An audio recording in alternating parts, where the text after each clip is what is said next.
Welcome to my channel GK with Sunny. आज के इस वीडियो में हम लोग बात करेंगे कि 24 जुलाई 2025 के ऐसे 20 हम लोग करेंट अफेयर्स क्वेश्चन यानी ऑब्जेक्टिव टाइप प्रश्नों को हम लोग इस वीडियो में पूरे कंप्लीट करने वाले हैं। टोटल प्रश्न की संख्या कितनी है? 20 है। ठीक है, 1 से लेकर के 20 तक जितने भी प्रश्न है करेंट अफेयर से रिलेटेड 24 जुलाई 2025 के, वो हम लोग इस वीडियो में कवर करेंगे। ठीक है दोस्तों, चलते हम लोग प्रश्न संख्या अगर हम पहले नंबर की बात करें दोस्तों, इसमें क्या था कि किस संस्था ने हाल ही में Agri Radar mobile app launch किया है? तो ऑप्शन ए में देखें तो ICAR ने किया है, ऑप्शन बी है इसरो ने किया है, ऑप्शन सी है NABARD नबार्ड ने किया है, ऑप्शन डी है NITI आयोग ने किया है। तो इसका करेक्ट आंसर हो जाएगा ICAR ने किया, यानी ऑप्शन नंबर ए इसका करेक्ट आंसर हो जाएगा। ठीक है, यानी किस संस्था ने हाल ही में Agri Radar mobile app launch किया है? तो ICAR ने संस्था जो है उसने एग्री रडार मोबाइल ऐप को लॉन्च किया है। चलते हैं दोस्तों, अगर हम प्रश्न संख्या 1 को फिर से दोबारा से अगर हम लोग पढ़े तो कहता है कि किस संस्था ने हाल ही में Agri Radar mobile app launch किया है? तो ऑप्शन ए में है ICAR ने, ऑप्शन बी है इसरो, ऑप्शन सी है नबार्ड हो गया, या ऑप्शन डी की बात करें तो NITI आयोग हो गया। तो इसका करेक्ट आंसर हो जाएगा ऑप्शन नंबर ए, यानी ICAR संस्था ने हाल ही में Agri Radar mobile app launch किया है।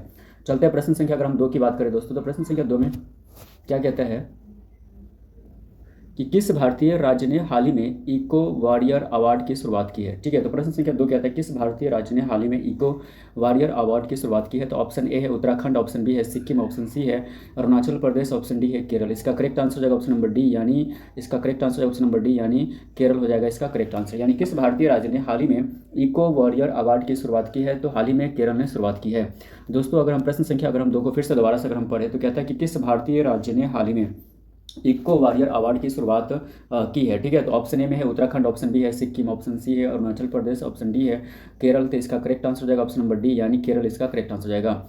चलते हैं प्रश्न संख्या अगर हम 3 की बात करें दोस्तों, तो प्रश्न संख्या 3 में क्या कहते हैं कि हाल ही में किस भारतीय विश्वविद्यालय को QS एशिया रैंकिंग 2025 में पहला स्थान मिला है? यानी हाल ही में किस भारतीय विश्वविद्यालय को QS एशिया रैंकिंग 2025 में पहला स्थान मिला है? तो ऑप्शन ए है IIT बॉम्बे, ऑप्शन बी है दिल्ली विश्वविद्यालय, ऑप्शन सी है JNU, ऑप्शन डी है IISc बेंगलोर। इसका करेक्ट आंसर हो जाएगा ऑप्शन नंबर डी, यानी IISc बेंगलोर हो जाएगा इसका करेक्ट आंसर। क्वेश्चन है प्रश्न संख्या 3 में ये कहता है कि हाल ही में किस भारतीय विश्वविद्यालय को QS एशिया रैंकिंग 2025 में पहला स्थान मिला है? तो IISc बेंगलोर को मिला है। ठीक है, तो दोस्तों अगर हम प्रश्न संख्या 3 को फिर से दोबारा से एक बार पढ़ लेते हैं, कहते हैं कि हाल ही में किस भारतीय विश्वविद्यालय को QS एशिया रैंकिंग 2025 में पहला स्थान मिला है? तो ऑप्शन ए है IIT बॉम्बे को, ऑप्शन बी है दिल्ली विश्वविद्यालय को, ऑप्शन सी है JNU को, ऑप्शन डी है IISc बेंगलोर को। इसका करेक्ट आंसर हो जाएगा ऑप्शन नंबर डी, यानी IISc बेंगलोर, यानी ऑप्शन नंबर डी इसका करेक्ट हो जाएगा। चलते हैं प्रश्न संख्या 4 की बात करते हैं दोस्तों, तो प्रश्न संख्या अगर हम 4 में देखें तो क्या कहता है, अगर आप ध्यान से देखेंगे तो सारे कॉम्पिटिटिव एग्जाम जितने भी कॉम्पिटिशन एग्जाम होते हैं, चाहे SSC CHSL हो या SSC हो या SSC GD हो या बैंकिंग्स हो या जितने भी बिहार पुलिस हो या दरोगा हो, इस तरह के जो एग्जाम्स होते हैं उनमें ये करंट अफेयर्स से रिलेटेड क्वेश्चन जो होते हैं ना बहुत ही ज़्यादा इंपॉर्टेंट होते हैं। तो इस वीडियो पे हमेशा यानी इस चैनल पे हमेशा इस तरह के करंट अफेयर्स हम लाते रहते हैं। तो अगर हम बात कर लेते हैं यहाँ पे प्रश्न संख्या 4 की अगर हम बात करें तो इसमें कहता है कि किसने हाल ही में भारत के नए टेलीकॉम रेगुलेटर TRAI चेयरमैन का पद संभाला है? ऑप्शन ए में है अजीत कुमार, ऑप्शन बी है राहुल खन्ना, ऑप्शन सी है सुरेश सेठी और ऑप्शन डी है अनिल कुमार लाहौटी। इसका करेक्ट आंसर हो जाएगा ऑप्शन नंबर डी, यानी अनिल कुमार लाहौटी इसका करेक्ट आंसर हो जाएगा। प्रश्न संख्या अगर हम 4 की बात करें तो इसमें कहता है कि किसने हाल ही में भारत के नए टेलीकॉम रेगुलेटर TRAI चेयरमैन का पद संभाला है? तो इसका ऑप्शन नंबर डी आंसर हो जाएगा अनिल कुमार लाहौटी हो जाएगा। प्रश्न संख्या अगर हम 4 की बात करें दोस्तों तो इसमें कहता है कि किसने हाल ही में भारत के नए टेलीकॉम रेगुलेटर TRAI चेयरमैन का पद संभाला है? तो ऑप्शन ए में है अजीत कुमार, ऑप्शन बी है राहुल खन्ना, ऑप्शन सी है सुरेश सेठी, ऑप्शन डी है अनिल कुमार लाहौटी। इसका करेक्ट आंसर होगा ऑप्शन नंबर डी, यानी अनिल कुमार लाहौटी इसका करेक्ट आंसर हो जाएगा।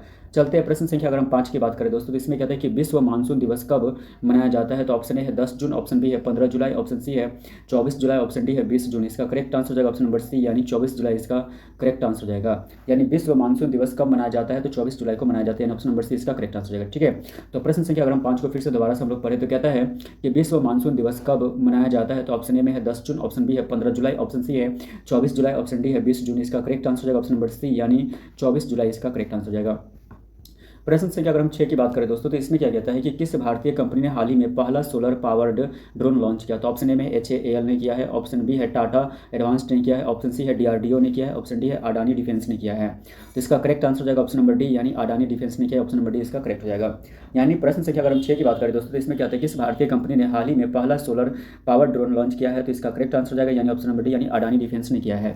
तो प्रश्न संख्या अगर हम 6 को फिर से दोबारा से पढ़ें तो कहते हैं किस भारतीय कंपनी ने हाल ही में पहला सोलर पावर ड्रोन लॉन्च किया है? तो ऑप्शन ए में है HAL ने किया, ऑप्शन बी है टाटा एडवांस्ड ने किया, ऑप्शन सी है DRDO ने किया, ऑप्शन डी है अडानी डिफेंस ने किया। तो इसका करेक्ट आंसर है ऑप्शन नंबर डी, यानी अडानी डिफेंस ने किया है। ठीक है, चलते हैं प्रश्न संख्या अगर हम 7 की बात करें दोस्तों, तो प्रश्न संख्या 7 में क्या कहता है कि स्मार्ट इंडिया हैकेथन, ठीक है। तो स्मार्ट इंडिया हैकेथन जो 2025 है वो किस मंत्रालय के तहत आयोजित किया गया है?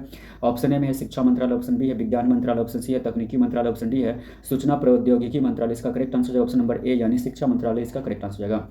अगर हम प्रश्न संख्या 7 को एक बार फिर से दोबारा से पढ़ेंगे दोस्तों, इसमें कहते हैं कि स्मार्ट इंडिया हैकेथन 2025 किस मंत्रालय के तहत आयोजित किया गया है? तो ऑप्शन ए में शिक्षा मंत्रालय, ऑप्शन बी है विज्ञान मंत्रालय, ऑप्शन सी है तकनीकी मंत्रालय, ऑप्शन डी है सूचना प्रौद्योगिकी मंत्रालय। इसका करेक्ट आंसर है ऑप्शन नंबर ए यानी शिक्षा मंत्रालय इसका करेक्ट आंसर हो जाएगा। ठीक है दोस्तों, तो स्मार्ट इंडिया जो हैकेथन 2025 है वो किस मंत्रालय के तहत आयोजित किया गया है? तो शिक्षा मंत्रालय के तहत आयोजित किया गया है। प्रश्न संख्या अगर हम 8 की बात करें दोस्तों, इसमें कहता है कि भारत ने हाल ही में किस देश के साथ ज्वाइंट साइंस मिशन शुरू किया है? तो ऑप्शन ए में अमेरिका, ऑप्शन बी है जापान, ऑप्शन सी है फ्रांस, ऑप्शन डी है जर्मनी। इसका करेक्ट आंसर हो जाएगा ऑप्शन नंबर बी यानी जापान इसका करेक्ट आंसर हो जाएगा।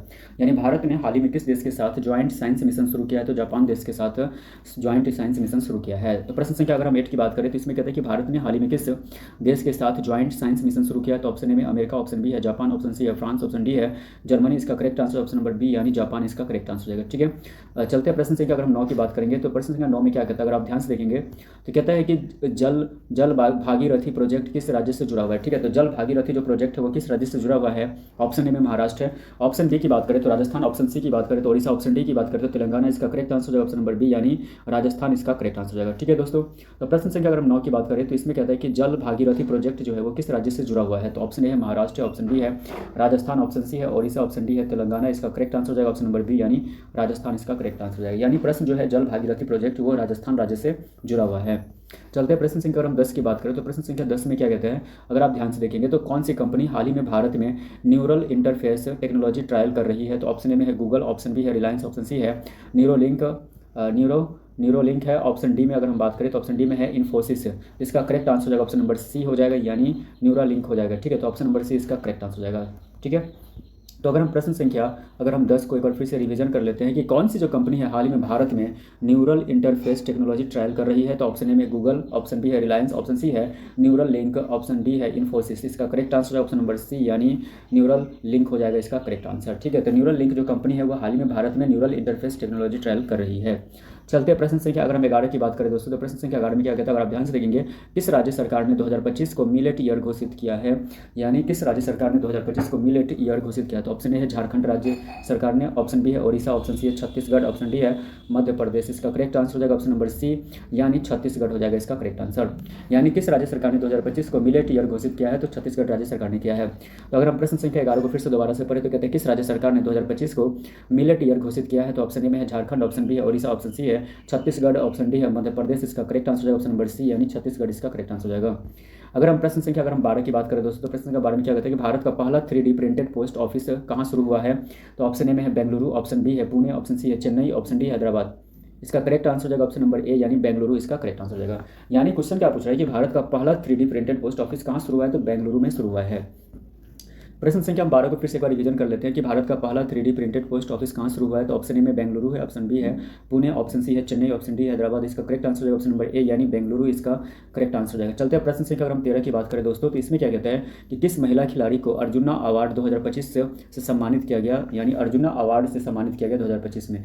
तो ऑप्शन ए में है निखत जरीन, ऑप्शन बी है दीप्ति शर्मा, ऑप्शन सी है Anju Bobby George, option D में है सौम्या टंडन। इसका करेक्ट आंसर हो जाएगा ऑप्शन नंबर ए यानी निखत जरीन हो जाएगा इसका करेक्ट आंसर हो जाएगा। यानी किस महिला खिलाड़ी को अर्जुना अवार्ड 2025 से सम्मानित किया गया है? तो ऑप्शन नंबर ए यानी निखत जरीन। तो प्रश्न संख्या अगर हम 13 की बात करें तो इसमें कहते हैं किस महिला खिलाड़ी को अर्जुना अवार्ड 2025 से सम्मानित किया गया? तो ऑप्शन ए में है निखत जरीन, ऑप्शन बी है दीप्ति शर्मा, ऑप्शन सी है Anju Bobby George, option D है सौम्या टंडन। इसका करेक्ट आंसर हो जाएगा ऑप्शन नंबर ए यानी निखत जरीन इसका करेक्ट आंसर हो जाएगा। अगर प्रश्न संख्या अगर हम 14 की बात करें दोस्तों, तो प्रश्न संख्या 14 में क्या कहते हैं कि ब्लू फ्लैग सर्टिफिकेशन हाल ही में भारत के किस बीच को मिला है? तो ऑप्शन में है मरीना बीच को मिला है, ऑप्शन बी है कोवलम बीच, ऑप्शन सी है शिवराजपुर बीच, ऑप्शन डी है गोकर्ण बीच। इसका करेक्ट आंसर हो जाएगा अगर हम ध्यान से देखेंगे तो इसका जो करेक्ट आंसर हो जाएगा वो हो जाएगा शिवराजपुर बीच हो जाएगा। ठीक है, तो इसका करेक्ट आंसर हो जाएगा ऑप्शन नंबर सी हो जाएगा दोस्तों यानी शिवराजपुर बीच को मिला है। यानी ब्लू फ्लैग सर्टिफिकेशन जो है हाल ही में भारत के किस बीच को मिला है? तो शिवराजपुर बीच को मिला है। तो प्रश्न संख्या अगर हम 14 के ऊपर फिर से रिवीजन करेंगे दोस्तों, तो कहता है कि ब्लू फ्लैग सर्टिफिकेशन हाल ही में भारत के किस बीच को मिला है? तो ऑप्शन ए है मरीना बीच, ऑप्शन बी है कोवलम बीच, ऑप्शन सी है शिवराजपुर बीच, ऑप्शन डी है गोकर्ण बीच। इसका करेक्ट आंसर हो जाएगा ऑप्शन नंबर सी हो जाएगा यानी शिवराजपुर बीच यानी ऑप्शन नंबर सी इसका करेक्ट आंसर हो जाएगा। चलते हैं प्रश्न संख्या अगर हम 15 की बात करें दोस्तों, प्रश्न संख्या 15 में क्या कहते हैं कि हाल ही में किस बैंक बैंक ने किसानों के लिए यूपीआई कृषि पेमेंट सेवा शुरू की है? यूपीआई कृषि पेमेंट सेवा शुरू की है तो ऑप्शन ए में है एसबीआई, ऑप्शन बी है पीएनबी, ऑप्शन सी है नाबार्ड हो जाएगा, एनएबीआरडी होगा, ऑप्शन डी है एचडीएफसी। इसका करेक्ट आंसर हो जाएगा ऑप्शन नंबर ए यानी एसबीआई हो जाएगा इसका करेक्ट आंसर। कहता है कि हाल ही में किस बैंक ने किसानों के लिए यूपीआई कृषि पेमेंट सेवा शुरू की है? तो एसबीआई बैंक ने हाल ही में, यानी ऑप्शन नंबर ए इसका करेक्ट हो जाएगा। ठीक है, तो प्रश्न संख्या अगर हम 15 की बात करें दोस्तों, इसमें कहता है कि हाल ही में किस बैंक ने किसानों के लिए यूपीआई कृषि पेमेंट सेवा शुरू की है? तो ऑप्शन नंबर ए यानी एसबीआई बैंक ने किया था, यानी ऑप्शन नंबर ए इसका क्या हो जाएगा करेक्ट हो जाएगा। ठीक है, तो प्रश्न संख्या अगर हम 15 की बात करें तो इसमें कहता है कि हाल ही में किस बैंक ने किसानों के लिए यूपीआई कृषि पेमेंट सेवा शुरू की है? तो एसबीआई बैंक ने शुरू की है। चलते हैं प्रश्न संख्या अगर हम 16 की बात करें तो इसमें कहता है कि किस भारतीय शहर को हाल ही में यूएनईएससीओ यानी क्रिएटिव सिटी ऑफ लिटरेचर चुना गया है? तो ऑप्शन ए में है जयपुर को, ऑप्शन बी है कोचिन, ऑप्शन सी है भोपाल, ऑप्शन डी है लखनऊ।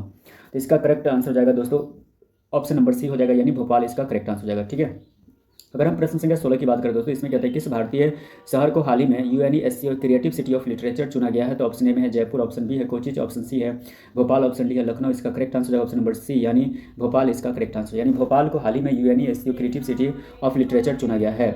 चलते हैं प्रश्न संख्या अगर हम 17 की बात करें दोस्तों, तो प्रश्न संख्या 17 में क्या कहता है कि किस राज्य सरकार ने यूथ एम्पावरमेंट कार्ड लॉन्च किया है? तो यानी यूथ एम्पावरमेंट कार्ड लॉन्च किया है तो ऑप्शन ए में है पंजाब, ऑप्शन बी है कर्नाटक, ऑप्शन सी है उत्तर प्रदेश, ऑप्शन डी है दिल्ली। इसका करेक्ट आंसर है ऑप्शन नंबर डी यानी दिल्ली इसका करेक्ट आंसर जाएगा। तो प्रश्न संख्या अगर हम 17 की बात करें दोस्तों, इसमें कहते हैं किस राज्य सरकार ने, ठीक है ध्यान से आपको देखना है, बहुत ही इंपॉर्टेंट क्वेश्चन है ये, जो कि करंट अफेयर से रिलेटेड है, जो कि आज के डेट की बात करते हैं सबसे इंपॉर्टेंट यानी मोस्ट इंपॉर्टेंट क्वेश्चन है ये वाला। ठीक है, कहता है किस राज्य सरकार ने यूथ एम्पावरमेंट कार्ड लॉन्च किया है? तो ऑप्शन ए है पंजाब, ऑप्शन बी है Karnataka, option C Uttar Pradesh, option D है दिल्ली। तो दिल्ली ने किया है। ठीक है, तो ऑप्शन नंबर डी इसका करेक्ट आंसर यानी दिल्ली हो जाएगा।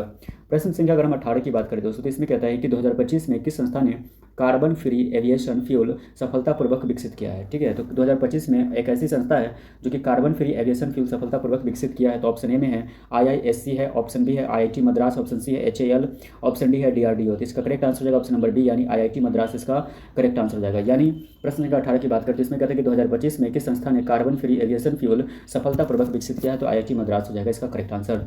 तो प्रश्न संख्या अगर हम 18 की बात करें तो इसमें कहते हैं कि 2025 में किस संस्था ने कार्बन फ्री एविएशन फ्यूल सफलतापूर्वक विकसित किया? तो ऑप्शन ए में है IISc, ऑप्शन बी है IIT मद्रास, ऑप्शन सी है HAL, ऑप्शन डी है DRDO। इसका करेक्ट आंसर हो जाएगा ऑप्शन नंबर बी यानी IIT मद्रास इसका करेक्ट आंसर हो जाएगा। ठीक है, तो प्रश्न संख्या अगर हम 19 की बात करें तो प्रश्न संख्या 19 की बात करें, कहते हैं कि किसने 2025 में best Indian startup of the year का पुरस्कार जीता है? यानी 2025 की बात करें तो इसमें best Indian startup of the year का पुरस्कार जीता है। ऑप्शन ए है जेप्टो, ऑप्शन बी है फिजिक्स वाला, ऑप्शन सी है Skyroot Aerospace, option D है जिंग बस। इसका करेक्ट आंसर हो जाएगा ऑप्शन नंबर सी यानी स्काई रूट एरोस्पेस हो जाएगा इसका करेक्ट आंसर। ठीक है, तो हाल ही में जो है ना 2025 में best Indian startup of the year का पुरस्कार कौन जीता है? स्काई रूट यानी एरोस्पेस जीता है, यानी ऑप्शन नंबर सी इसका करेक्ट आंसर हो जाएगा। ठीक है दोस्तों, तो प्रश्न संख्या 19 पेपर हम लोग फिर से रिपीट करेंगे, किसने 2025 में best Indian startup of the year का पुरस्कार जीता है? तो ऑप्शन ए में है जेप्टो, ऑप्शन बी में फिजिक्स वाला, ऑप्शन सी है Skyroot Aerospace, option D है जिंग बस। इसका करेक्ट आंसर हो जाएगा ऑप्शन नंबर सी यानी स्काई रूट एरोस्पेस इसका करेक्ट आंसर हो जाएगा। प्रश्न संख्या अगर हम 20 की बात करें दोस्तों, इसमें कहता है कि किस कंपनी ने भारत में, ये वीडियो का सबसे लास्ट प्रश्न है, अच्छे से हम लोग इसको समझते हैं, किस कंपनी ने भारत में पहला इंडाइजेनस या इंडाइगेनस भी बोल सकते हैं, किस कंपनी ने भारत में पहला इंडाइगेनस क्वांटम कंप्यूटर लॉन्च किया है? तो ऑप्शन ए में है CDAC हो गया, ऑप्शन बी है TCS है, ऑप्शन सी है रिलायंस, ऑप्शन डी है DRDO। इसका करेक्ट आंसर हो जाएगा ऑप्शन नंबर सी DSC हो जाएगा, यानी CDAC बोल सकते हैं इसको या CDSC भी बोल सकते हैं। ठीक है, तो हम प्रश्न संख्या अगर 20 की बात करें दोस्तों, इसमें कहते हैं किस कंपनी ने भारत में पहला इंडाइगेनस क्वांटम कंप्यूटर लॉन्च किया है? तो ऑप्शन नंबर ए यानी CDSC ने लॉन्च किया है। ठीक है, तो CDSC ने हाल ही में लॉन्च किया है, यानी ऑप्शन नंबर ए इसका करेक्ट हो जाएगा। तो इस तरह के करंट अफेयर से रिलेटेड जो भी हमारे चैनल्स पे वीडियो अपलोड्स होते हैं, इस तरह के वीडियोस देखने के लिए मेरे चैनल पर अगर आप पहली बार विजिट किया तो चैनल को जरूर सब्सक्राइब करें और ज़्यादा से ज़्यादा मेरे वीडियो को शेयर करें। वीडियो को वॉच करने के लिए थैंक यू सो मच। मिलते हैं नेक्स्ट वीडियो में, तब तक के लिए।